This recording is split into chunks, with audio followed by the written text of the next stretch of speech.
আপনাদেরকে দেখাবো যে কিভাবে সবরি কলার চারা উঠাইতে হয়।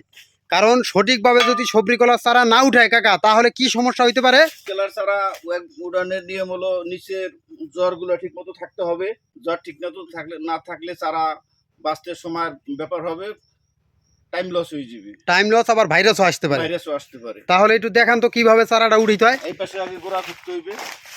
ভাই দেখতেছেন যে সঠিকভাবে আমরা আপনাদেরকে দেখাইতেছি যে কিভাবে সবরির চারা উঠাইতে হয়। এই পাশে আগে গোড়া করতে হবে। গোড়া করতে হইবে, আর এই যে চারায় কোনো ছেঁচা যাইবে না। এই পাশে পরিষ্কার করে দিয়া এইভাবে চারা উঠাইতে হবে। দর্শক, আমরা অলরেডি আমাদের কাছ থেকে অর্ডার আই পড়ছে সবরি কলার চারা নেওয়ার জন্য, তাই আমরা সরাসরি বাগানে আসছি। কিভাবে সবরি কলার চারা উঠায় আমরা আপনাদেরকে দেখাইতেছি। তো জানেন যে সবরি কলার চারাটা কিন্তু সুন্দরভাবে যদি না উঠানো যায়, তাহলে কিন্তু আপনার বাগানটাও সুন্দর হবে না। আপনাদেরকে দেখাইতেছি যে কিভাবে সবরির বাগানের কলার চারা উঠিতে হয়। চারাটা নরমভাবে ধরতে হবে। এই যে দেখতেছেন, এই যে চারাটা, এই চারাটা এমন সুপভাবে ধরতে হবে। অনেক আছে চারা টান দিয়ে জোর করে উঠানোর চেষ্টা করে, বা এইভাবে চাপ মারলে এই যে জায়গাটা ছেঁচকে যায়, ওই জায়গাটা একটা পছন্দ রোগ ধরে না কাকা? ওই জায়গাটা পছন্দ রোগ ধরে, বা যে কোনো একটা বাগানের অনেক নিয়ম কারণ আছে। অনেক নিয়ম কারণ আছে। নিয়ম কারণ ভালোভাবে না দিলে কোনো চারা ভালো হবে না এবং বড় কলা হবে না। বড় কলা হবে না। তো দেখতেছেন কিভাবে চারাগুলো উঠাইতে হবে। আপনার গাছে কিন্তু কোনো আঘাত পাইবে না, সুন্দরভাবে চারা উঠাইতেছে কাকায়। আর আমরা জানেন যে সবরি কলার চারা বা যে কোনো কলার চারা লাগলে আমাদের সাথে যোগাযোগ করতে পারেন, ইনশাল্লাহ আমরা দিতে পারবো কৃষিকাজের জন্য, বা পেঁপের চারা লাগলেও দিতে পারবো।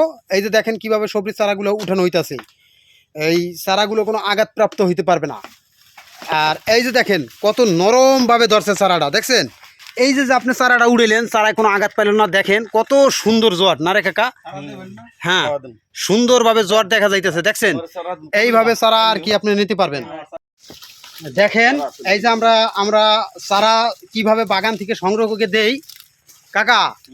এই যে আমরা যে আপনার কাছ থেকে চারা নেই, আপনারা কি সবসময় আমাদের কি ভালো জিনিস দেওয়ার চেষ্টা করেন? অবশ্যই অবশ্যই, আমরা ভালো জিনিস না দিলে তো কাস্টমার চারা নেবে না। কারণ আমরা বিভিন্ন জায়গায় চারা দিয়ে থাকি, বিভিন্ন বাগানে যাই, বাগান থেকে আমরা চারা সংগ্রহ করি, তারপর আমরা কাস্টমারের চারা দেই।